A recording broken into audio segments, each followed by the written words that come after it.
I feel like it's like so mesmerizing. I follow a lot of Instagram accounts that are just people icing cakes. Right? Now I get it in real life.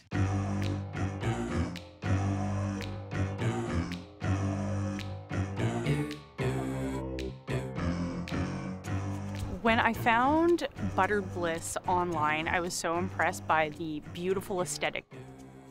An Instagram that had such a consistency in its feed. There were beautiful cupcakes, donuts, cakes, all with this beige pink vibe and aesthetic. And I wondered, where is this place? But it was just out of a house. There are a lot of these businesses that have been popping up in the last few years, including this spot that I'm at, Che Che Bakery. This is Che Che Bakery's Basque-style cheesecake. It's different than an American cheesecake in that it's denser, the top is a little bit burnt and caramelized, and there's no graham cracker on the bottom. After I have a couple slices of this, we're headed to Bliss Caffeine Bar, which is another business that started online, but now has a giant brick and mortar.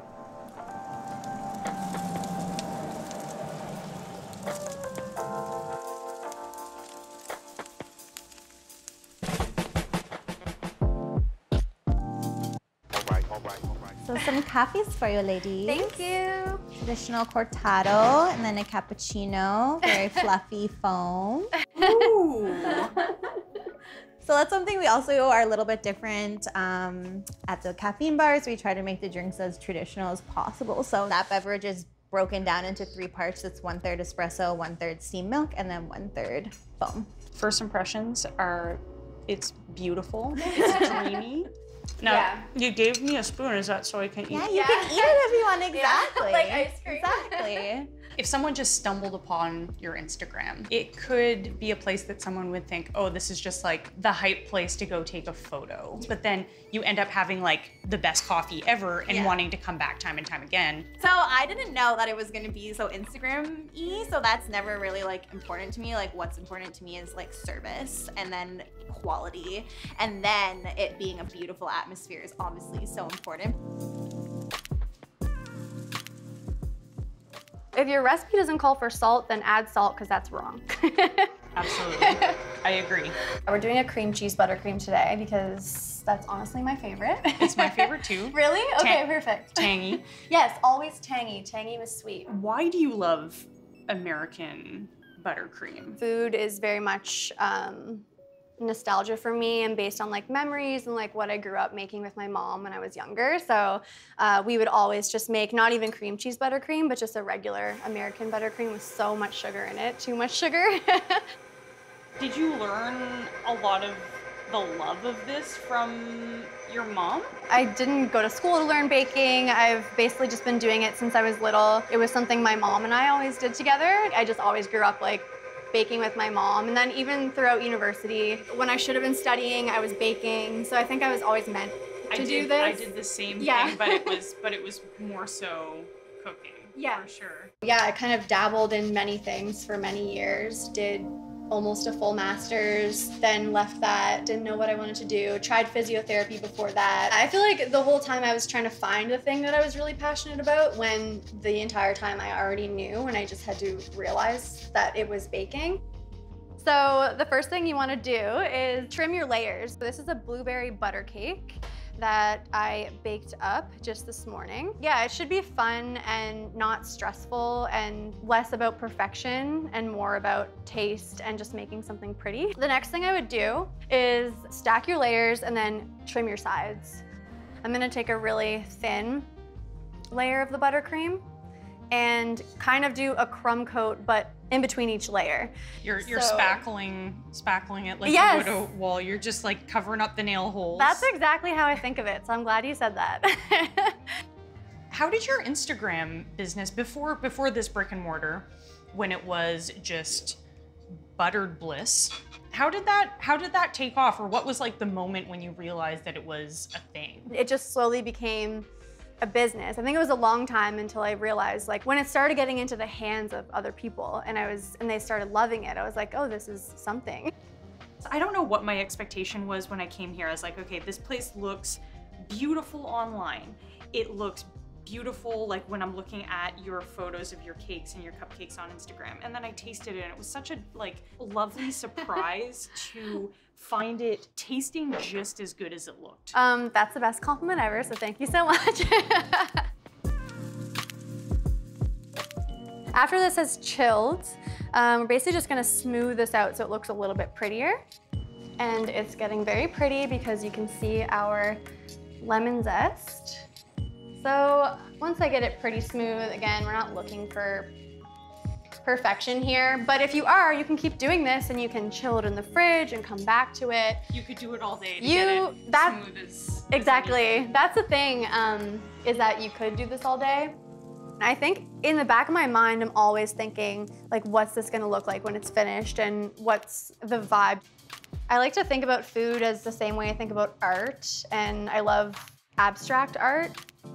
Perfect in an imperfect way. It's like the same when I do this kind of stuff, but that's always second tier to how is this going to taste.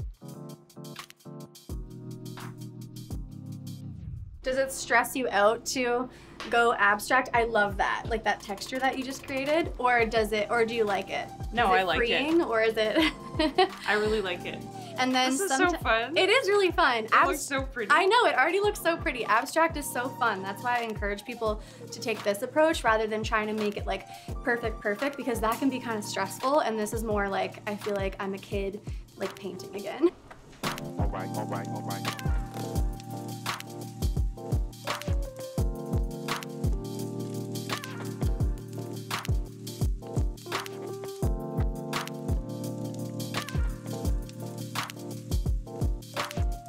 I sat in the public gardens the other day with a coffee from here and ate a donut, and it's like those moments of pure bliss. I was like, am I really gonna say this? I was like, is she gonna say it? Are we putting this in with our hands or cutting it in with a pastry cutter? I know, I'm just letting you try to figure it out on your own, aren't I? For our pastry, we do larger chunks of butter. When you keep them larger and then you roll that out, they become these really nice streaks of butter, and that's how you get that lovely like flakiness in your pastry. So I like to make a well. I've done this with pasta. Yeah, basically very similar to making pasta. It's kind of just doing this over and over, slowly hydrating it. So this butter pastry is just flour, salt, butter, and water. And I believe that's the best way to make pastry. You can put sugar into pastry, but it's just really not necessary because normally, again, talking about balance in food, like normally the things we're putting into pastry, if we're making a sweet pastry, are already so sweet on their own that they don't need more sweetness from the dough. What they probably need is a little bit of salt to cut the sweet. Mine feels a little bit wet. It might be just a little bit, but also at this point, our butter is starting to get pretty soft as well. So I definitely think that you have the right hydration, or maybe just a little bit over, but it's looking great. Okay. If you crack it open, the way this is flaking, like look at that little valley, that's essentially how your pastry is going to bake. All kinds of layers, so that's where the butter is already separating the layers of the dough. And then when we roll that out, we're only going to increase that and make that even further. So we're going to start rolling out the dough, and while you can do this by hand, the handy little dough sheeter is also great to help us. And we're going to slowly stretch this. So the first roll is not going to do very much. Just brought it down to about 4 millimeters. I'll say 3 of those guys. So I'm going to just make some straight lines.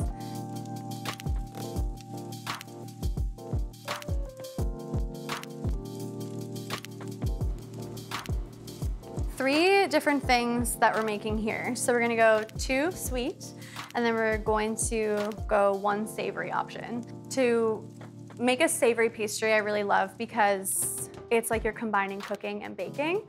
So for the people who only cook, this is like a really good way to transition into baking, I think. I have a question. Your egg wash, everyone does it differently. What is your mixture? I like to do basically 1 egg and you could say a tablespoon of cream or a splash of cream. So with these guys, we're almost doing like a little like classic Danish. So we quickly need to fold our pastry and I'm going to cut. You're not going I'm not going to go all the way, so I'm not actually cutting the dough out. And then we can take a little bit of our egg wash.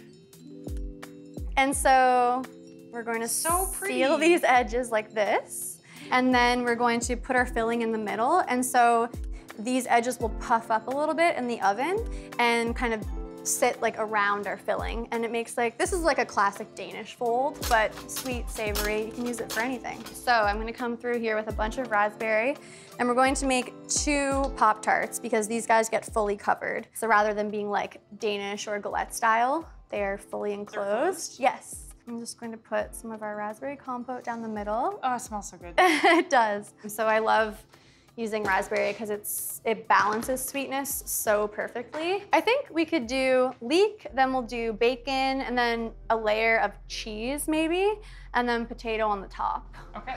I love with savory how you can just throw like any leftover vegetables, saute them up, throw them in pastry with some egg and cream to hold it all together. If it's me, I'm always gonna put cheese on top and garnish with some fresh herbs, and it's like the most delicious little treat. How surreal is it after a couple years selling your beautiful pastries on Instagram to be sitting in this gorgeous, giant space? I think it's make-believe. Like it doesn't We're living feel in a simulation. Yeah, essentially. We actually say that on the daily. It actually doesn't feel real. Like it like hits me in waves, I think. Because sometimes I'm so busy and then other times I feel like I'm honestly gonna cry because I can see people like enjoying the food and I'm like, this is what I thought about for like years when I was staying up till like 3 a.m. rolling butter pastry on a little kitchen counter. I was like dreaming about this moment. So it's really, really cool. Yeah. This is so flaky and it puffed up so much. And so you can see like the little intricate like layers in there. The way it just falls apart is how it should be. What's the dream moving forward? How do you want this space to be used and appreciated by people? I'm excited to see people here on like first dates, which we've already seen, families coming together for brunch. We really tried to create a place that was beautiful and would appeal to both older and younger people. And I think so far we've seen that we've kind of accomplished that, which is really, really nice. Thank you for having me. Thank you for helping me up my pastry game. Yeah, totally. Well, thank you for showcasing Bliss, and I will continue to come in. Yeah. Absolutely. And sharing with people what they can come enjoy here. And it will only just keep growing, which is really awesome.